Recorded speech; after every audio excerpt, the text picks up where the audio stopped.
जानवरों के इस समूह ने लड़की पर हमला किया और मारने को तैयार था, पर उन्हें नहीं पता था कि वह अपना शरीर हिलाना शुरू कर देगी जब तक कि वह एक निश्चित स्तर तक न पहुंच जाए। मैरी आखिरकार घर के बीम तक पहुंच गई, लेकिन जीवित रहने की इच्छा ने उसे थोड़ा भी ढीला नहीं पड़ने दिया, क्योंकि उसे खलनायक के लौटने से पहले टूटे बल्ब से अपने शरीर के सारे बंधन काटने थे। लेकिन जब उसने सारी रस्सियां काट दी तो अचानक एक भयानक चीख सुनी। पास जाकर देखा तो जमीन पर प्लास्टिक बैग में खून से लथपथ आदमी था, जिस पर काले कीड़े रेंग रहे थे। बिना जूते पहने मैरी बाहर भागी। डर था कि कहीं वह भी बैग वाले आदमी की तरह न हो जाए, पर मैरी ज्यादा दूर नहीं भाग पाई, क्योंकि खतरनाक अपराधी खेत लौट आए थे। जब मालिक ने देखा कि गोदाम खाली है तो उसने तुरंत छोटे भाई को हथियार लाने को कहा।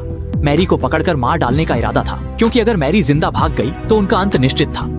पर इस खतरनाक मोड़ पर मैरी ने अचानक अपने पैर अटका लिए। खुशकिस्मती से भागते वक्त उसे एक खाली झोपड़ी मिली, जहाँ से उसे टूटे जूते और रस्सी मिली। आराम करने के बाद मैरी ने एक बड़ा फैसला लिया, बदला लेने का। मरने की प्रतीक्षा से बेहतर है साहस से सामना करना। जब मैरी पेड़ पर चढ़कर देख रही थी, उसने पास ही धुआं देखा और समझ गया कि वहीं उसका हत्यारा है। बदला लेने के लिए मैरी रात को धुएं वाले हॉल में गई और चुपके से गोलियों का डिब्बा चुरा लिया। फिर मैरी चट्टान पर गई और चुपके से पूरा डिब्बा आग में डाल दिया। जब गोलियां 300 डिग्री तक गर्म होंगी तो जोरदार धमाका होगा। मैरी अपना सामान लेने जा रही थी, पर उस आदमी की जान बची रही। न सिर्फ वह बचा, बल्कि मैरी के परिवार को गालियां भी दे रहा था, और इसने तुरंत मैरी को क्रोधित कर दिया। एक दस्ताना उठाया और सीधे इस आदमी का दम घुट गया। लेकिन जैसे ही मैरी बदला लेने वाली थी, उसने अचानक 2 गुंडों को असली बंदूकों के साथ देखा। उनसे बचने के लिए मैरी हताश होकर भागी, लेकिन अचानक वो एक तार निकला और इससे मैरी को एक शानदार बदले की योजना सूझी। उसने तार से एक जाल बनाया, सावधानी से पेड़ पर लगाया, गर्दन से ऊंचाई नापी, शाखा से कसा और एक अदृश्य घातक जाल तैयार हो गया। फिर मैरी ने हमलावर को आकर्षित किया और जाल की ओर भागी।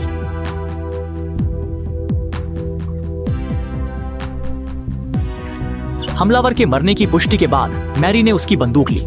जल्द ही उसका साथी भी मारने आया।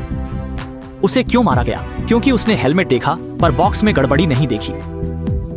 हेलमेट उठाने पर पता चला नीचे रस्सी थी, जिसका दूसरा छोर मैरी के हाथ से बंधा था।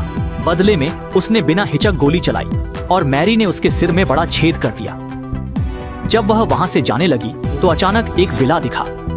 मदद के लिए मैरी साहस से किसी के घर में घुस गई। अचानक घर का मालिक गुंडे का पिता निकला। तब मैरी को स्थिति की गंभीरता समझ आई। जब दोनों अनजान बने, मैरी ने बूढ़े की इंसुलिन देखी। बूढ़े के पानी पीते समय मैरी ने जल्दी से जहर इंसुलिन में मिला दिया। अलार्म धीरे धीरे बजने लगा। अनजान बूढ़े ने इंसुलिन सीधे अपने शरीर में इंजेक्ट कर लिया। उसके ठंडा होने के बाद मैरी बूढ़े की कार लेकर एक दुकान पर पहुंची। लेकिन जब वह सामान खरीद रहा था, एक पुलिसकर्मी अचानक आ गया। मैरी ने उसे उद्धारक समझा और बिना सोचे उसकी बाहों में कूद गई। पर जब वे थाने लौटे, मैरी को पता चला कि वह गलत दिशा में जा रही थी। जब मैरी को समझ आया कि पुलिस उनके साथी थे, तब तक कार पहले वाली जगह पहुंच चुकी थी।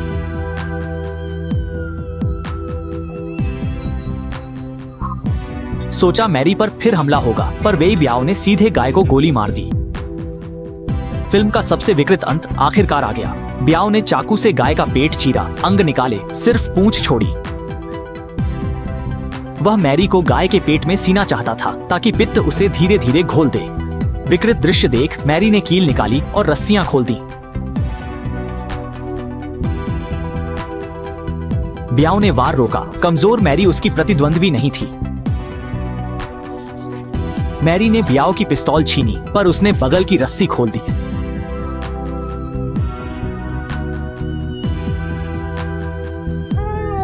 मैरी प्रेमी को बचाने दौड़ी, पर ब्याओ को भूल गई। प्रेमी तहखाने में फेंका गया। अंत में मैरी को जीवित गाय के पेट में डाला गया, पर वह पीड़ित थी। कुछ समय बाद मैरी गाय के पेट से निकली, विकृत पर जीवित, और हमलावरों को मारा। पसंद आया? लाइक। पसंद नहीं आया तो टेस्ट चेंज कर।